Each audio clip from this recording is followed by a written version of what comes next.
coming to our podcast. So we just want to start with like a little PSA about just saying some of the topics we're talking about, like it was very personal to us because we've watched it, we've played with Barbies.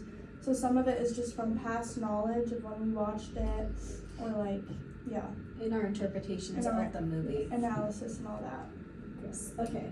Barbie. The Barbie doll that like literally like is a part of every single little girl's like childhood, something that got sold, and someone who always has like the doll, you know? Yeah, because we like all had Barbies. Like everyone knows about Barbie.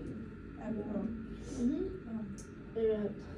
Now, when I think about pop culture, I think about like how the movie had partnerships that helped like advertise the movie, like, and help spread the word about the movie. Like, I found out that there are 2,000 Barbie related works registered at the Copyright Office, and that's like including dolls with this. Like, that's a lot of things. Like, that's insane. So.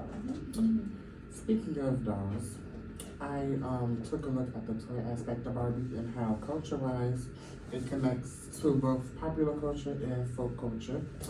Popular culture, of course, with it being sold and advertised, but also the modern renditions of Barbie that show that girls can achieve anything and have plenty of jobs and plenty of titles, but also folk culture with the older renditions of Barbie that are kind of more traditional leaning, with the styles of dressing and also the aspect of Barbies getting passed down from generation, and also there's an economic side of Barbie with the movie selling 1.4 billion, and it's like the 14th highest grossing film. It literally blew up around the entirety of America with how much it like gotten so much revenue, how popular it was because it's nostalgic for almost like everyone.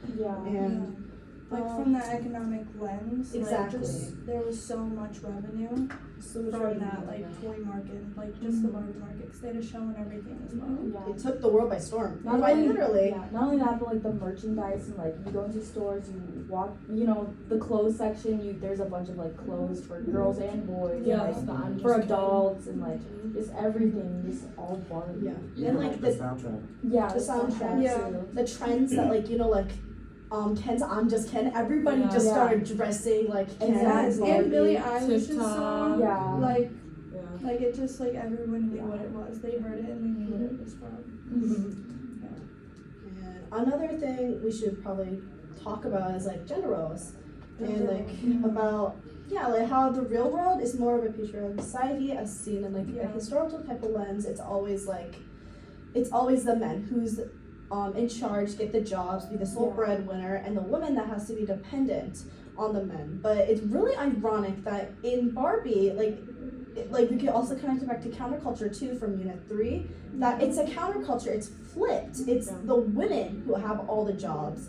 It's the men who's dependent on the women, and I don't know. I have another connection, but I could let everybody else talk. It's like to go with the counterculture, you could also like look at it from like a historical lens, because in history, like men signed the Constitution, men were the presidents, like women weren't like anything, like until like the women's rights movement, and so like when they look back on that, they compare these gender roles like in the movie and see how women are the presidents and women have all the jobs and men are just like there in the movie.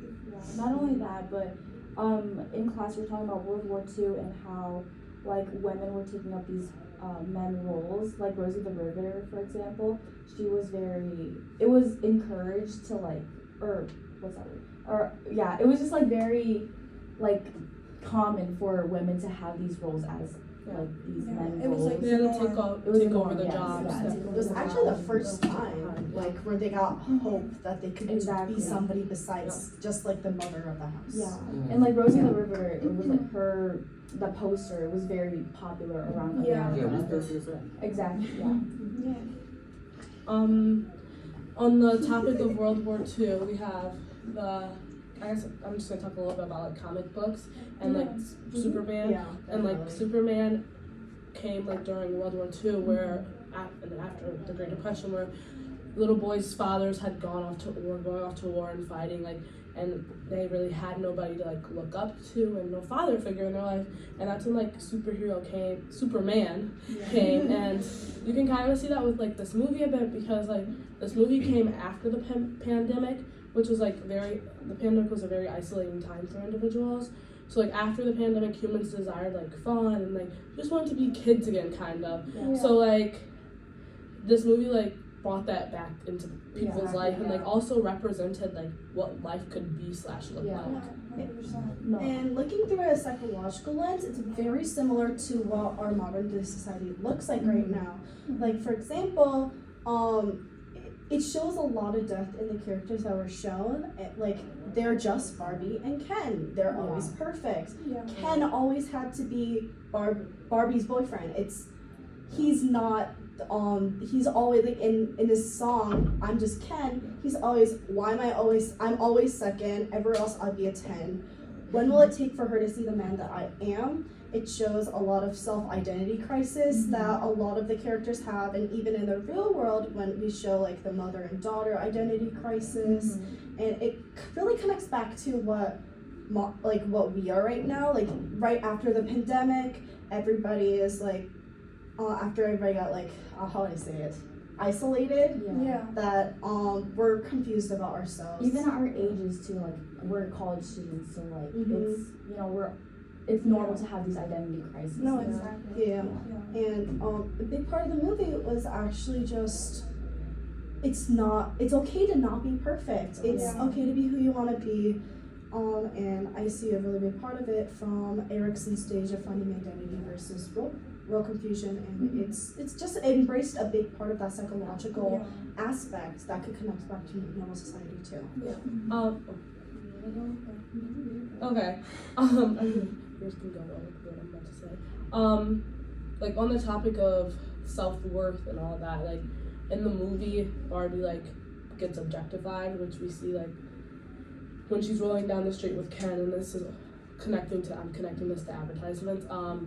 And like she's never experienced this before, so she feels very uncomfortable when this happens, and like doesn't really know how to react to it. While Ken just sits aside and like watches it happen and sees it like as an act of admiration, which is like what? Okay, weird, which like shows like how men don't see an issue with objectifying women. Like they have been like pushed to do this like by society. It also, this movie also shows like an example of how women are viewed in society. Like there's a stereotypical Barbie, and like she has arched feet, she has no cellulite, she's overly happy, like nothing's wrong in her world, but that's not right. Like that's not how we are as women. And like you see like her having an issue when she starts like getting cellulite, her feet aren't arched anymore, she starts having thoughts of death, and it's like she's like confused, she's like, why is this happening, like I'm not supposed to be this way. Which shows like how we are women, like us as women are like pushed so much to like be happy, be the role that we need to be. And how much we compare ourselves to what we see in like, which is why like the the movie was just like so important to also just start with like the perfectionism, like so that like by the end it's like it is okay to make that change and like know that everything's not perfect. So a lot of the articles said that it was like the movie was trying to be super inclusive and represent different races and body types and personalities, like through all the different Barbies. And it used to just be super limited on who she represented, like perfect skinny blonde, like small boob. Just the perfect body, everything. And it connected to power dynamics because certain groups were ignored in pop culture for so long, and the movie kind of like fixed it by showing like a larger range of different women. And like, we can see that today with like the toys and like what they advertise in the stores too, because we see a bunch way more like equality. So like overall, like this movie was just like so important and was able to open so many people's eyes, like to just like the problems like we didn't even know some of those stereotypes existed until like it was just like in our faces. Brought up. So just overall, it was just a very important movie to pop culture today, and like to like the little girls that are gonna play or little boys that are gonna play with those toys like in the future. That's our podcast. Thank you.